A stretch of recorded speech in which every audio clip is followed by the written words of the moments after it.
So I'm a trained mental health nurse by trade. I'm the mother of 3 really gorgeous humans who are now adults, and 1 grandchild, which is nice. And yeah, I got into celebrancy about 17 years ago. Oh, and I've been married to the same delicious husband for 40 years. That's kind of quite important. I'm quite friendly and outgoing, so people have said for a long time, you make a really good celebrant, I guess, you hear that over time and you think, oh yeah, well, maybe. So I did a training course and yeah, decided to give it a go, and that was 17 years ago, and I just love it. So for me, I always meet the couples either face-to-face or via Skype, and then we do lots of email contact as well. But really finding out, really listening to what they want in the ceremony. But of course a lot of couples don't know where to start, so I'm really happy to give some guidelines and some suggestions if they want them. Some couples come being really well, have researched it, and they've been to a number of weddings and they know exactly what they want. But that's probably the minority of couples. Usually they're kind of like, well, we know what we don't want, but we're not quite sure what we want. So giving them lots of options, and yeah, I've got sort of readings and vows that they can have a look at if they want to use them, but I encourage couples to write their own. And then, so after our initial meeting, I'd then send them a ceremony draft that they can tweak and make sure everything's just right. So often couples will book sort of a year out, is I suppose average, but in the summertime I definitely suggest a year out. So usually after the venue and often the photographer, the celebrant should be the next thing that you book. So I've had couples who will book me 2 years in advance, and occasionally in winter especially I have couples who ring me and say, hey, what are you doing next week? It's really, I think, just those heartfelt ceremonies are my favourite, where the glow from the couple kind of wrap around everybody who's there.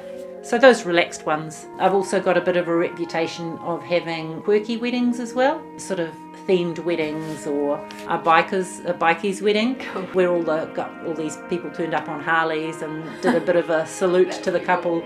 I got a couple of goth weddings, medieval, a dog-themed wedding, a beach volleyball wedding, blended families, different cultures and traditions and disabilities, and some celebrities and animals in the ceremony, bouncy castles, all sorts of things, so kind of a bit quirky and unusual.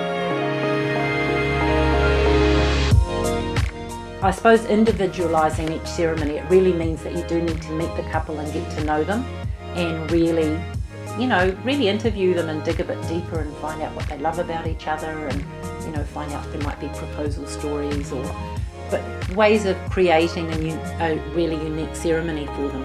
So, and then when I write it, that takes me hours to do that. I take quite a good amount of time to do that.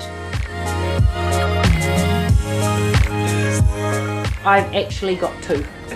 So my top 2 are, in planning, don't let others tell you how your wedding should be.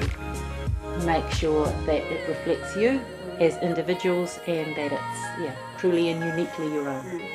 So that's my first one. And my second one is on the day, because you would have done a lot of prep beforehand. On the day, don't get too bogged down in the minute details.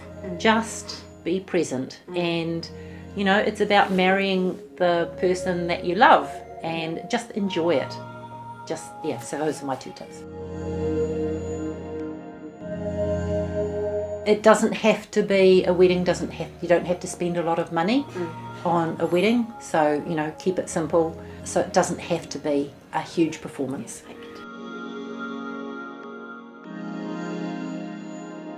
When we first saw the place, as soon as we came up the drive and looked at the place, I said, oh wow, this would make an awesome ceremony place. It was just, the setting and the location and we've worked hard. You know, it was a little bit run down when we first bought it, so we've worked hard, but it had good bones.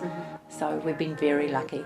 And we've done quite a few weddings here now, and far from Auckland, so 35 minutes from downtown Auckland on a good day and good traffic.